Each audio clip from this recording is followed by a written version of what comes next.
11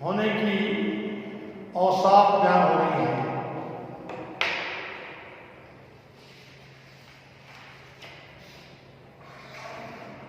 حضرت فاروق اعظم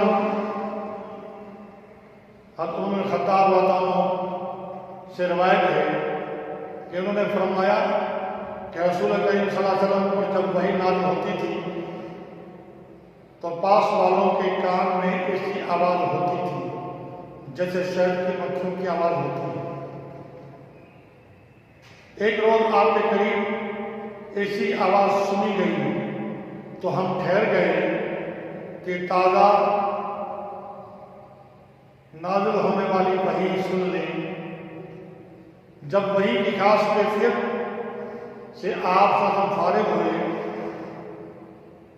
تو آپ صدم قبلہ رخ ہو کے بیٹھ گئے اور یہ دعا کرنے لگے، اللہم زدنا ولا تنقصنا واکرمنا ولا تہنا وآتنا ولا تحرمنا وآثرنا ولا تؤثر علینا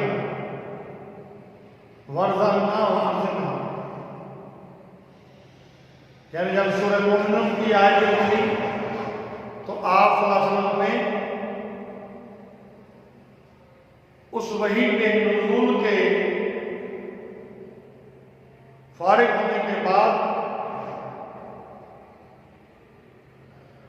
آپ نے قبلہ رخ ہو کر اللہ کے دربار میں یہ دعا کی، یعنی اللہ ہمیں زیادہ دے کم نہ کر، یعنی ایسی صفات جو بھی مومن کامل کے لیے اتری ہیں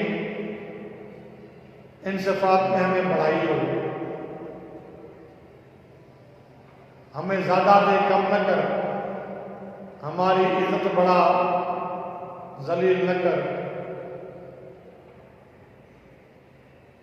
ہم پر بخشش فرما محروم نہ کر،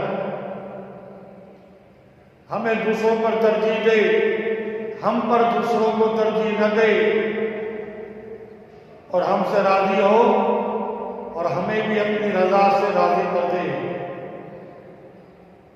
اس کے بعد فرمائے کہ مجھ پر اس وقت 10 ایسی آیتیں نازل ہوئی ہیں جو شخص ان پر پورا عمل کرے تو وہ سیدھا جنت میں جائے گا۔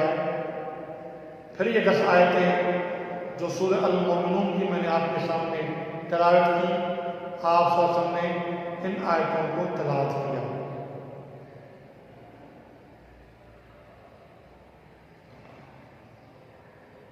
حضرت ام المومنین حضرت اماں عائشہ صدیقہ رضی اللہ تعالیٰ عنہا سے سوال کیا کہ رسول کریم صلی اللہ علیہ وسلم کا خلق کیسا اور کیا تھا؟ انہوں نے فرمایا آپ کا خلق یعنی طبعی عادت وہ تھی جو قرآن میں ہے۔ اس کے بعد یہ 10 آیتیں تلاوت کر کے فرمایا کہ بس یہی خلق و عادت تھی رسول اکرم صلی اللہ علیہ وسلم کو۔ یہ ابن کثیر تفسیر کے اندر یہ روایت آتی ہے۔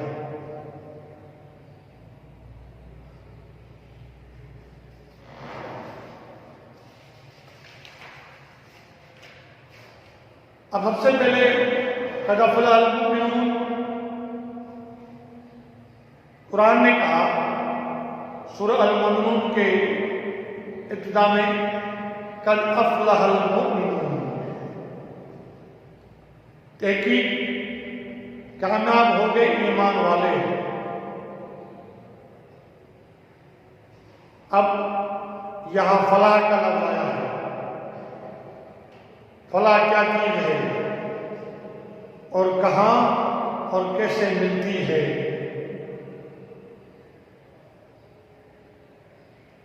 لفظ فلاح قرآن اور سنت میں بے کثرت استعمال ہوا ہے۔ آذان و اقامت میں 5 وقت ہر مسلمان کو فلاح کی طرف دعوت دی جاتی ہے۔ حی علی الصلاۃ، حی علی الفلاح، حی علی الفلاح۔ فلاح کے معنی یہ ہے کہ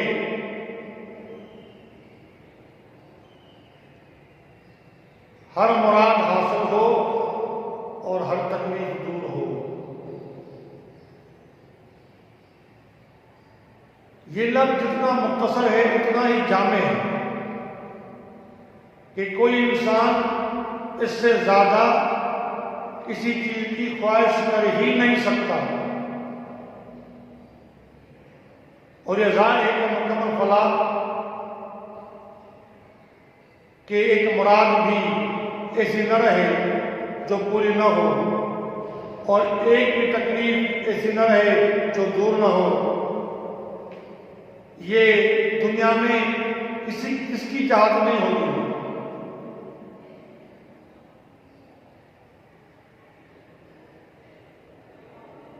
دنیا کا سب سے بڑا بادشاہ ہفتے اکریم ہو یا سب سے بڑا رسول اور پیغمبر ہو، اس دنیا میں کسی کے لیے ممکن نہیں ہے کہ کوئی چیز خلاف طبع پیش نہ آئے، اور جو خواہش جس وقت دل میں پیدا ہو بلا تاخیر پوری ہو جائے۔ اگر اور بھی کچھ نہیں تو ہر نعمت کے لیے زوال اور فنا کا خطکا اور ہر تکلیف کے واقع ہو جانے کا خطرہ، اس سے کوئی بھی خالی نہیں ہو سکتا۔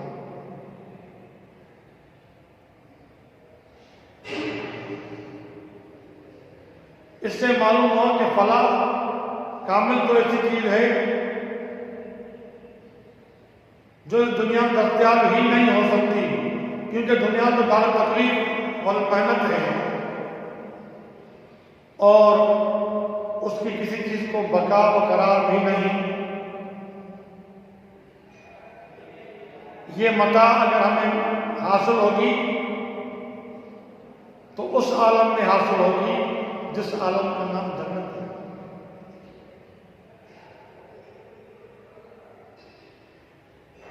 وہی ایسا عالم ہے جنت کا جس میں انسان کی ہر مراد ہر وقت بلا انتظار حاصل ہوگی۔ وَلَهُمْ مَا يَدَّعُونَ، یعنی ان کو ملے گا ہر وہ چیز جو وہ چاہیں گے، اور وہاں کسی ادنا رنج و تکلیف کا گزر بھی نہیں ہوگا، اور ہر شخص یہ کہتا ہوا وہاں داخل ہوگا، الحمدللہ الذی اذھب عنا الحزن ان ربنا لغفور شکور الذی اہلنا دار المقامت من فضلہ، یعنی شکر ہے اللہ کا جس نے ہم سے غم دور کر دیا اور ہمیں اپنے فضل سے ایک مقام میں پہنچا دیا جس کی ہر چیز قائم و دائم ہے۔ اس آیت میں یہ بھی اشارہ موجود ہے کہ دار دنیا میں کوئی بھی ایسا نہ ہوگا جس کو کبھی کوئی رنج و غم نہ پہنچا ہو۔ اس لیے جنت میں قدم رکھتے ہوئے ہر شخص یہ کہے گا اب ہمارا غم دور ہوا۔ قرآن کریم نے سورہ اعلیٰ میں جہاں فلاح حاصل کرنے کا نسخہ بتلایا کہ اپنے آپ کو گناہوں سے پاک کرے، قد افلح من تزکیٰ، اس کے ساتھ ہی یہ بھی اشارہ فرمایا کہ کامل فلاح کی نگاہ اصل میں آخرت ہے، صرف دنیا سے دل لگانا فلاح نہیں ہو سکتا۔ اسے فرمایا بل تؤثرون الحیاۃ الدنیا والآخرۃ خیر وابقیٰ، یعنی تم لوگ دنیا ہی کو آخرت کو ترجیح دیتے ہو، حالانکہ آخرت بہتر ہے، اس میں ہر خواہش مراد حاصل ہوگی، ہر تکلیف دور ہوگی، اور وہ آخرت باقی رہنے والی ہے۔ اعلموا ان الدنیا دار الفلاح والغرور والآخرۃ دار البقاء والسرور،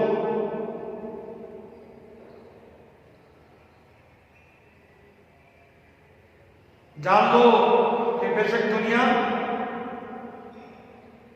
دارالفنا، فنا کا گھر اور دھوکے کا گھر ہے، اور جان لو کہ آخرت بقا اور خوشی کا گھر ہے۔ ان الدنیا خلقت لکم وانتم خلقتم الآخرۃ، بے شک دنیا کو تمہارے لیے پیدا کیا گیا ہے اور تمہیں آخرت کے لیے۔ آخرت کے آئینے کو رکھ کر جو دنیا میں نہیں گزارے گا، یہی حقیقی فلاح اور کامیابی حاصل کرے گا۔ آج ہم دنیا میں رہتے ہوئے دنیا کو آگے رکھ کے نہیں گزارتے ہیں، آخرت کو آگے رکھ کے کوئی نہیں گزارتا۔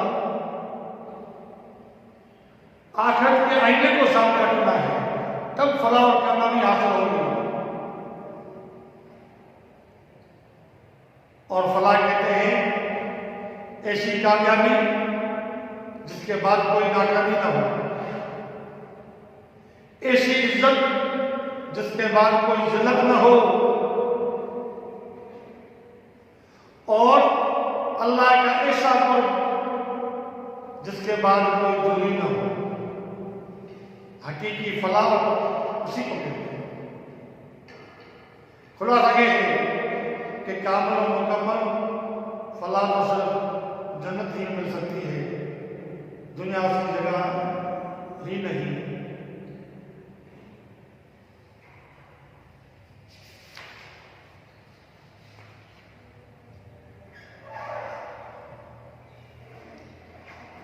اس صورت میں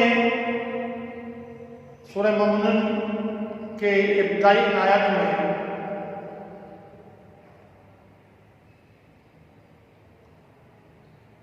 مومن کامل کے وہ اوصاف بیان کیے جا رہے ہیں جن کو اپنانے سے دنیا اور آخرت کی فلاح کا وعدہ ہے۔ اول پہلے جو بیان ہو رہی ہے قد افلح المؤمنون الذین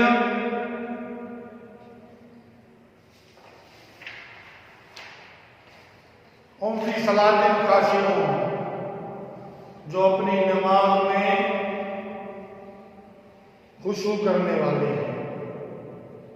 اول نماز میں خشوع، اول صفت نماز میں خشوع کرنے والے ہیں۔ خشوع کے لغوی معنی سکون کے ہیں۔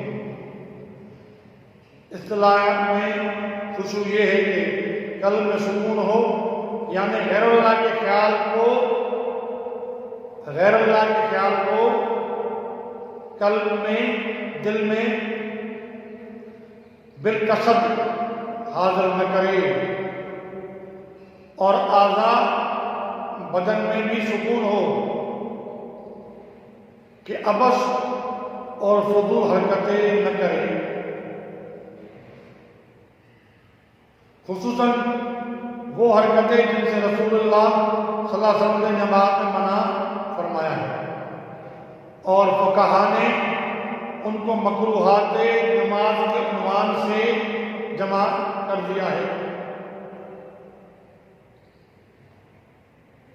حضرت عمر بن دینار سے نقل کیا گیا ہے اور دوسرے علماء نے اور مشائخ نے خشوع کی تعریف میں مختلف چیزیں نقل کی ہیں۔ وہ دراصل اسی سکون قلب اور جوارح کے اندر سکون کی تفصیل ہے۔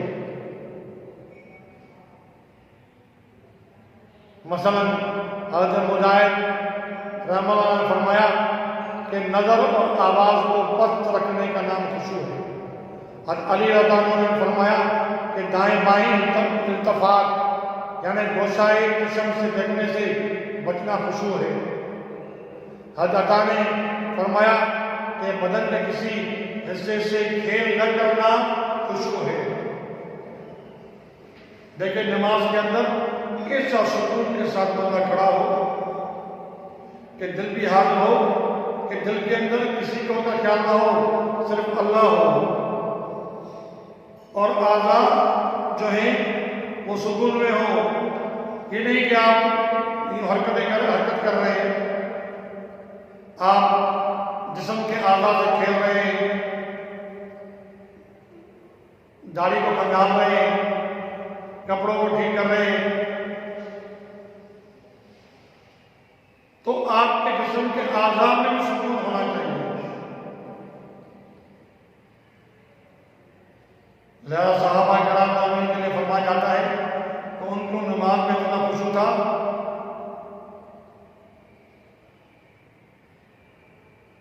کہ اگر پرندے بھی ان کے سروں پر بیٹھ جائیں تو پتہ نہیں چلے گا۔ حدیث میں حضرت ابو ذر فرماتے ہیں کہ رسول کریم صلی اللہ علیہ وسلم نے فرمایا کہ اللہ تعالیٰ نماز کے وقت اپنے بندے کی طرف برابر متوجہ رہتے ہیں جب تک کہ وہ دوسری طرف التفات نہ کرے۔ جب دوسری طرف التفات کرتا ہے یعنی گوشہ جسم سے دیکھتا ہے تو اللہ تعالیٰ اس طرف پھیر لیتے ہیں۔ اور نبی کے صلی اللہ علیہ وسلم کو حکم دیا کہ اپنی نگاہ اس جگہ رکھو جس جگہ سجدہ کرتے ہو، اور یہ کہ نماز میں دائیں بائیں التفات نہ کرو۔ حضرت ابو ہریرہ فرماتے ہیں کہ رسول اللہ صلی اللہ علیہ وسلم نے ایک شخص کو دیکھا کہ نماز میں اپنی داڑھی سے کھیل رہا تھا۔ فرمایا اگر اس شخص کے دل میں خشوع ہوتا تو اس کے اعضاء میں بھی سکون ہوتا۔ تو دل کے سکون کا نام خشوع ہے، کہ دل میں کوئی اور چیز نہ ہو، صرف اللہ ہو، اللہ کا غیر نہ ہو، اللہ حاضر ہو۔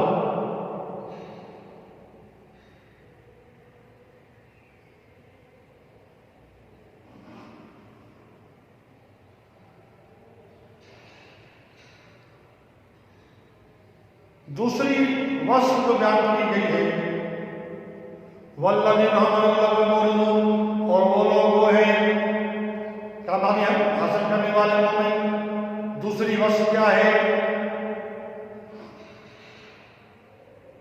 وہ لغو بیکار باتوں سے، نکمی باتوں سے اعراض کرتے، دھیان نہیں دیتے، فضول کلام سے جس میں کوئی دینی فائدہ نہ ہو، ہر وہ کلام جس میں کوئی دینی فائدہ نہ ہو وہ لغو کلام ہے۔ لہذا ایمان والے اپنا وقت جو ہے لغو کلام میں ضائع نہیں کرتے، بیکار گفتگو میں، بلکہ وہ اللہ کی یاد میں مصروف رہتے ہیں۔ لغو کے معنی فضول کلام یا کام جس میں کوئی دینی فائدہ نہ ہو۔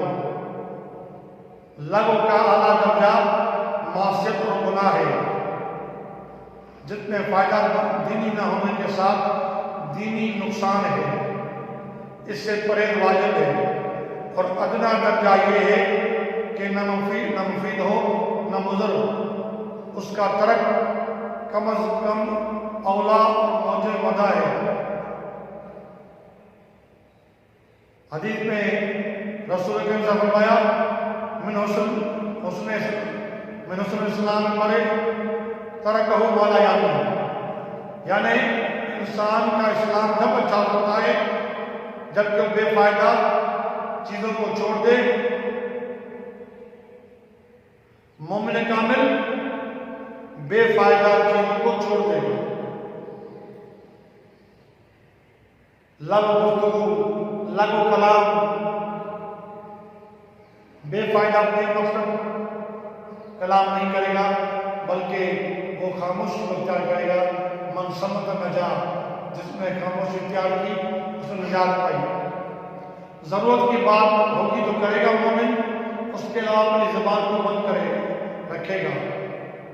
کیونکہ زبان سے نکلا ہوا ہر کلمہ اگر اچھا ہے تو صدقے کا درجہ رکھتا ہے، اگر وہ بیکار اور فضول ہے تو قیامت کے دن وبال بن کے اس کے نامہ اعمال میں نیکی کے بجائے گناہ کا بھی لکھا جائے گا۔ تو ہم اپنی زبان کے اوپر ذرا قابو رکھیں، اپنی گفتگو کو سنبھال کے رکھیں، ہم محتاط انداز میں اپنی زبان کو استعمال کریں۔ اس لغو گفتگو بکواس میں غیبت، کسی کی دل آزاری، گالی گلوچ سب چیزیں آ گئی۔ تیسرا وصف والذین هم للزکاۃ فاعلون، اور یہ وہ لوگ ہیں للزکاۃ، زکات کے لیے فاعلون کوشش کرنے والے ہیں، یعنی لفظی معنی تو یہ ہوئی یعنی زکات دینے کے لیے کوشش کرنے والے ہیں، یعنی زکات دینے والے ہیں۔ لفظ زکات کے معنی لغت میں پاک کرنے کے ہیں، اصطلاح میں شرع مال کا ایک حصہ خاص کچھ شرائط کے ساتھ صدقہ کرنے کا نام زکات ہے۔ قرآن کریم میں عام طور پہ لفظ اسی اصطلاح معنی میں استعمال ہوا ہے۔ اس آیت میں یہ معنی بھی مراد ہو سکتی ہے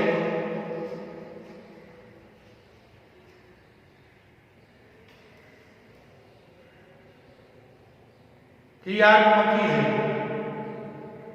مکے میں زکات فرض نہ ہوئی،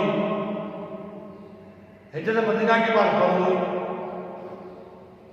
تو پھر اس آیت زکات کا حکم کیا گیا۔ اس کا جواب مفسرین نے یہ دیا ہے کہ زکات کی فرض مکہ ہی میں ہو چکی تھی۔ سورہ مزمل جو بالاتفاق مکی ہے اس میں اقیم الصلاۃ کے ساتھ زکات کا ذکر موجود ہے، مگر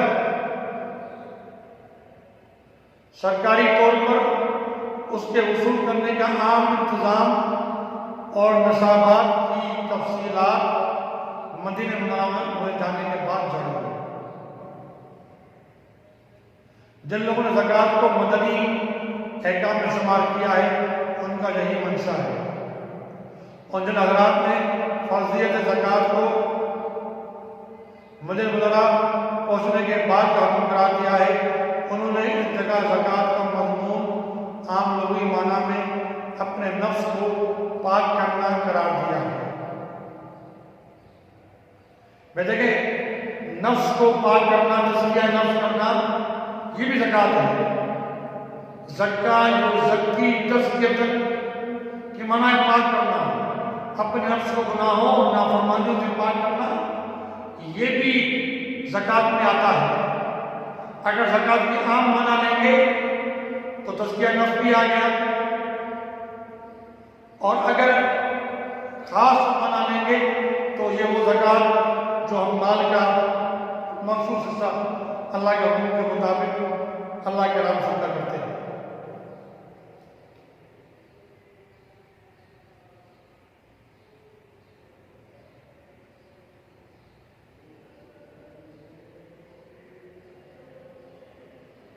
چوتھی وصف والذین هم لفروجہم حافظون، یہ وہ لوگ ہیں اپنے فرجوں کی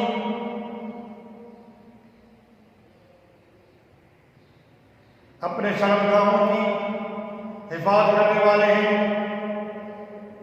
یعنی شہوت رانی پر کنٹرول کرنے والے ہیں، اپنے شرمگاہوں کی حفاظت کرنے والے ہیں، مرد ہو یا عورت ہو۔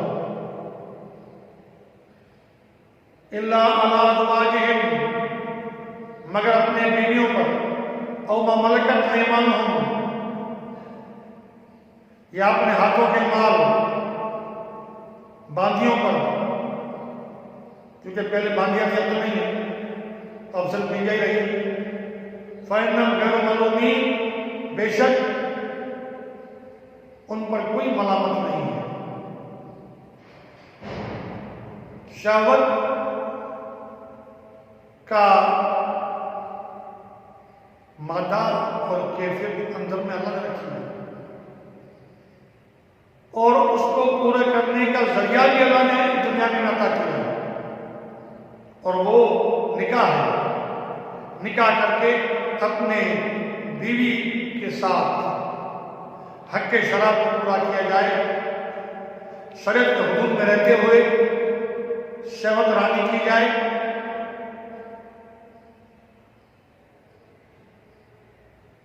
زنا اور دیگر اس سے ملتے جلتے حرام کاموں سے اپنے آپ کو بچایا جائے، یہ مومن کی چوتھی صفت ہے۔ یعنی وہ لوگ جو اپنی بیویوں اور شرعی لونڈیوں کے علاوہ سب سے اپنی شرمگاہوں کی حفاظت کرتے ہیں، ان دونوں کے ساتھ شرعی ضابطے کے مطابق شہوت نفس پوری کرنے کے علاوہ اور کسی سے کسی ناجائز طریقے پر شہوت رانی میں مبتلا نہیں ہوتے۔ اور آخر میں کہا گیا کہ فَإِنَّهُمْ غیر مظلومین، یعنی شرعی قاعدے کے مطابق شہوت نفس کو تسکین دینے والوں پر کوئی ملامت نہیں۔ اس میں شرع کی ضرورت کے درجے میں رکھنا ہے، مقصد زندگی نہیں بنانا۔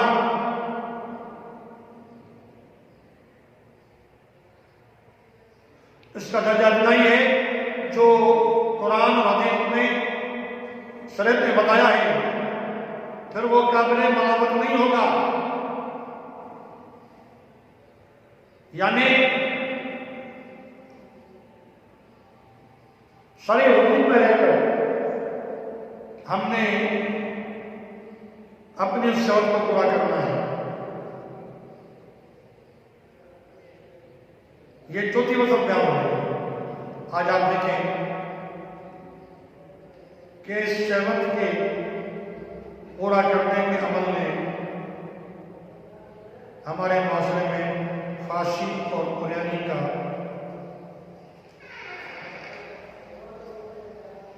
زلزلہ برپا کر دیا ہے کہ پوری نوجوان، ہماری پوری مسلمان قوم اس فحاشی عریانی کے سیلاب میں ڈوب رہی ہے۔ فرمایا فَمَنِ ابْتَغَىٰ وَرَاءَ ذَٰلِكَ فَأُولَٰئِكَ هُمُ الْعَادُونَ، یعنی منقوع بیوی یا شرعی قاعدے سے حاصل شدہ لونڈی کے ساتھ شرعی قاعدے کے مطابق قضائے شہوت کے علاوہ اور کوئی بھی صورت شرط پورا کرنے کی حالات نہیں ہے، اگر کی جائے گی تو وہ زنا کہلائے گی جو شرعاً حرام ہے۔ اس سے نکاح کے اعلیٰ حکم کی عدولی ہوتی ہے، لہذا ہمیں اللہ کے حکم سے اعراض نہیں کرنا ہے، اور کسی بھی اللہ کے حکم سے وَمَنِ ابْتَغَىٰ وَرَاءَ ذَٰلِكَ، پھر جو کوئی ڈھونڈے گا اس کے سوا تو وہ حد سے بڑھنے والا ہے۔ یہ تو خاص آیت شہوت رانی کے اعتبار سے اس کی طرف اشارہ کر رہی ہے، لیکن اگر ہم اس کو عام کریں گے تو کسی بھی اللہ کے حکم میں جو حدود ہیں اس سے بھلانا، خاص سے تجاوز کرنا ہے، ایکسٹ میں جانا، یہ ناجائز ہے۔ وہ دنیا کے معاملات اور دین ہو، ڈینجرس، حد سے بڑھنا ہر کام میں وہ نقصان دہ ہوتا ہے۔ تو دینی امور میں حد سے تجاوز کرنا کہ شہوت کو ہم غلط طریقوں سے پورا کریں، بہت سارے غیر فطری جمع کرنے کے اور اس شرط کے پورے کرنے کے بہت سارے غیر فطری طریقے ایجاد ہو چکے ہیں جو انگریزوں نے، یہودیوں نے ایجاد کر دیے ہیں، اور پھر وہ آج تو انٹرنیٹ ہمارا گھر جو ہے، ہمارے ایمان والوں کے گھر فحاشی کے اڈے بن چکے ہیں، تو ہمیں حد سے تجاوز نہیں کرنا ہے، ہر کام کو حدود میں رکھنا ہے۔ یہ شہوت کا عمل اللہ نے رکھا ہے، لیکن اس کا کیا مطلب ہے کہ اس کو نکاح کے ذریعے پورا کرو اور پھر اس کے بعد اس نکاح کے عمل سے جو ہے نسل بڑھے، افراد بڑھے، ایک معاشرہ بنے، کیونکہ کوئی بھی سوسائٹی اور معاشرہ افراد سے بنتا ہے۔ یہ شہوت رکھنے کی حکمت اللہ نے یہ رکھی کہ اس کے پورا کرنے کے اللہ نے عورت کو پیدا کیا، اور پھر نکاح کے ذریعے اللہ نے وہ فطری شہوت پورا کرنے کا ذریعہ رکھا، پھر اس کے ذریعے سے نسل کو بڑھانے کا ذریعہ بنایا، اور پھر نسل بڑھی تو افراد بڑھے اور ایک معاشرہ وجود میں آیا، کیونکہ معاشرہ افراد سے بنتا ہے۔ اور انسان کا جو لفظ ہے انس، اس کی معنی بھی اسی نکاح کے بعد پوری ہوتی ہے کہ جب نکاح کا عمل ہوتا ہے، رشتے ناطے اس نکاح کے عمل کے بعد بنتے ہیں، خاندان قبیلے اس کے بعد بنتے ہیں، اور ہم نے اس شہوت کے پورا کرنے کے ایک اس اعلیٰ عمل کو ہم نے جو ہے تعدی کرتے ہوئے شیطانی رتوں پر لگا دیا، اور شیطانی رتوں کے ذریعے، کاموں کے ذریعے شہوت رانی ہونے لگی، اور اصل مقصد جو تھا وہ مفقود ہونے لگا، اور فحاشی عریانی کا سیلاب کھڑا ہو گیا۔ تو فرمایا فنبتا ولا ذالک ولا امرأۃ، پھر جو کوئی بھی ڈھونڈے گا اس کے سوا کوئی راستہ، وہ حد سے تجاوز کرنے والا ہے۔